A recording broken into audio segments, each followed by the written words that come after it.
ಕರ್ನಾಟಕದಲ್ಲಿ ಸದ್ಯ ಇರುವ ಪರಿಸ್ಥಿತಿಗೆ ಸಮರ್ಥವಾಗಿ ಕಾರ್ಯನಿರ್ವಹಿಸಬಲ್ಲ ಪ್ರಬಲ ಗೃಹ ಸಚಿವರ ಅವಶ್ಯಕತೆ ಇದೆ ಎಂದು ವಿಜಯಪುರ ನಗರ ಶಾಸಕ ಬಸನಗೌಡ ಪಾಟೀಲ್ ಯತ್ನಾಳ್ ಸ್ವಪಕ್ಷದ ವಿರುದ್ಧವೇ ಕಿಡಿಕಾರಿದ್ದಾರೆ. ಹುಬ್ಬಳ್ಳಿಯ ಗಲಭೆ ಹಿನ್ನೆಲೆಯಲ್ಲಿ ಮಾತನಾಡಿದ ಅವರು ಗೃಹ ಸಚಿವ ಆರಗ ಜ್ಞಾನೇಂದ್ರ ಅವರನ್ನು ತರಾಟೆಗೆ ತೆಗೆದುಕೊಂಡರು.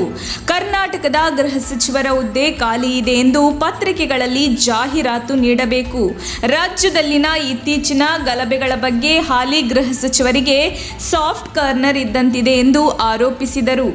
ಕಾನೂನು ಸುವ್ಯವಸ್ಥೆ ಹದಗೆಟ್ಟ ಸ್ಥಳಗಳಲ್ಲಿ ಹಿಂಸಾಚಾರ ನಡೆಯುತ್ತಿದೆ. ಹೀಗಾಗಿ ರಾಜ್ಯಕ್ಕೆ ಬಲಿಷ್ಠ ಗೃಹ ಸಚಿವರ ಅವಶ್ಯಕತೆ ಇದೆ ಎಂದು ಯತ್ನಾಳ್ ಹೇಳಿದರು.